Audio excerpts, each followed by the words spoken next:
Die Linda hat die Chance, ein Interview zu führen mit jemandem aus dem Quake-Team, und zwar mit Tim Willits.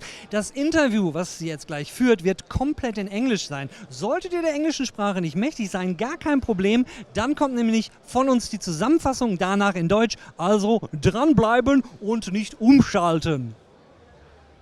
We are here with creative director. Studio director, but close enough. Okay. Yeah, no, it's okay. We can do that. Okay. Like outtakes, it's cool. Tim Willits, and we are here to talk about Quake Champions. And I read a lot of stuff in interviews with you, and the first thing is, did you consider a story mode or a single-player campaign? So that's a great question, and really for us, we wanted to keep it focused, and we wanted to keep the design tight. So the original concept for Champions, actually, we were thinking about a few years ago with Quake Live, because we wanted to add we wanted to do a big update for it.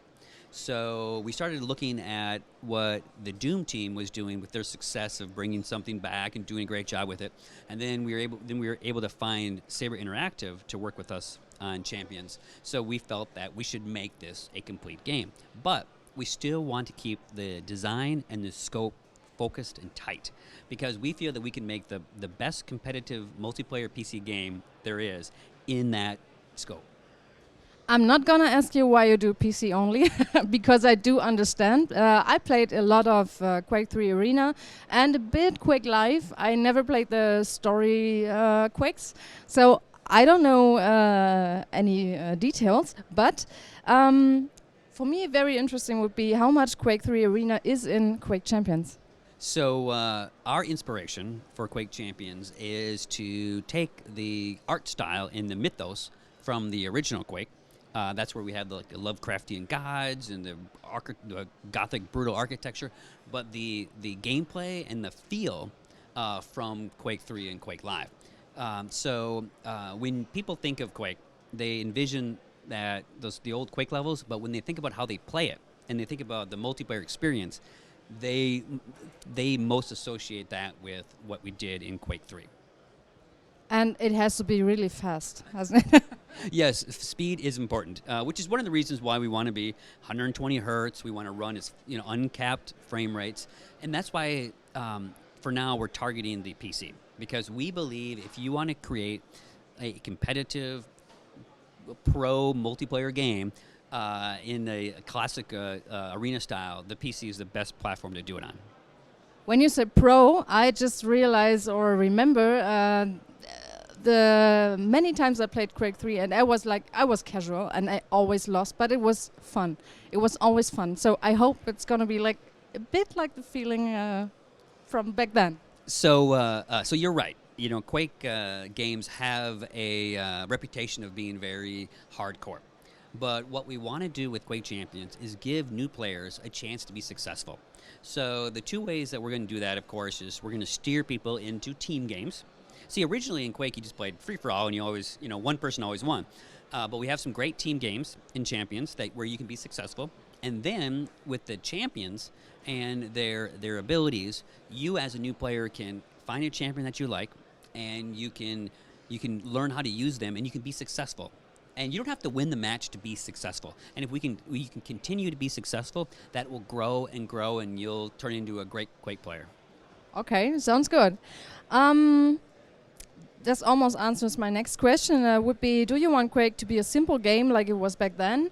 Or is it coming with a lot of stuff like RPG elements or talent trees or something? Well, at its core, it's still a skill-based, pure FPS game. But the addition of Champions does add that layer of newness and freshness to the IP and the franchise. And we feel that the Champions are additive to the experience. They give new people a chance to, like I said, be successful. And we do want people to play Quake if they've never played a Quake game. But we also want to make sure our hardcore pro players are happy. And a few weeks ago at QuakeCon, we had the 10 of the best pro players we could find on stage playing a exhibition match, and let me tell you, they all loved it. I saw that. Cool. What do you think is something players want or need in a shooter like Quake today? What they didn't need before? You kind of answered that, but again? Players in general are much more sophisticated now. And originally when Quake came up, there was a lot of shock and awe because it was fast and it was arena style.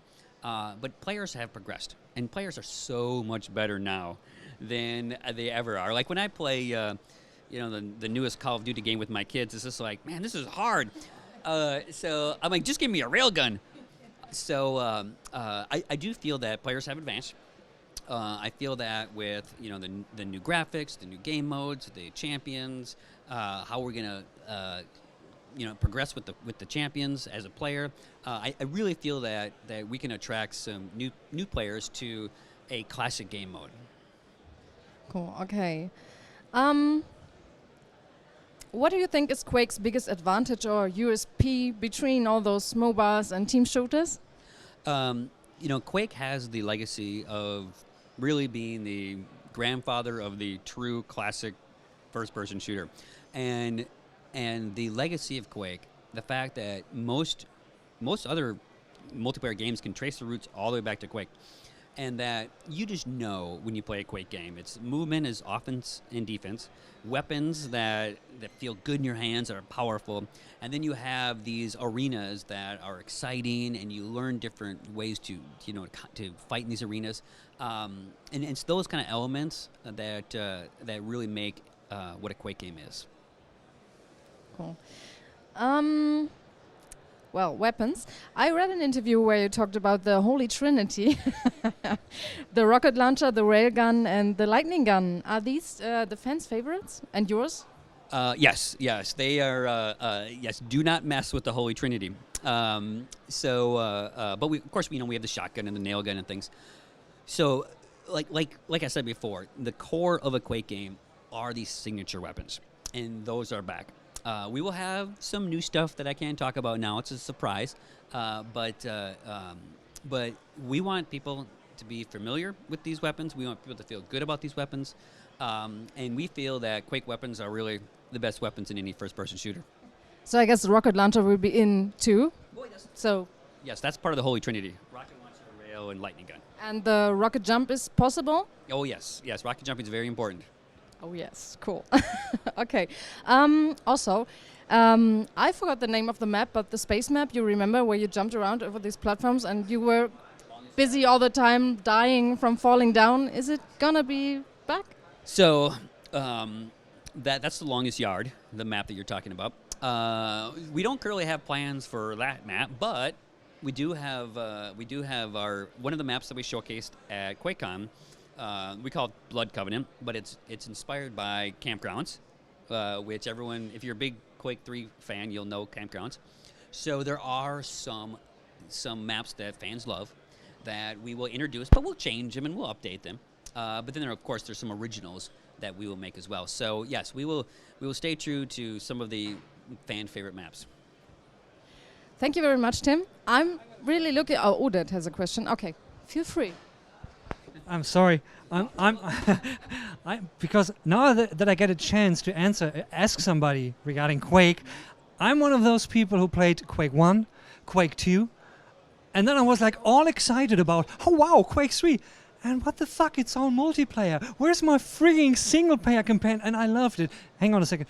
Was ich ihm frage ist, ich bin nun schon sehr alt, ja, und ich frage mich immer, wo ist Quake 1 und Quake 2 Singleplayer? Ich weiß, will kein Schwein spielen, aber ich will spielen und das will ich jetzt wissen. So tell me. Well, I appreciate that you've played all the Quakes since I made the shareware episode of Quake 1. But we felt that a lot of times people's best memories of Quake, and when you ask people, what do you remember about Quake? Most people will tell you, oh, I was going to my friend's house, playing multiplayer, my college dorm, my dad played Quake. And it's one of those things that multiplayer and what it did for our industry was so shaped by Quake that it has taken on a life of its own. Look at QuakeCon. QuakeCon is a convention that we've run for over 20 years, and it centers around the multiplayer of Quake. And yes, those single-player games were great. And trust me, I loved them. I made them. I know I loved them.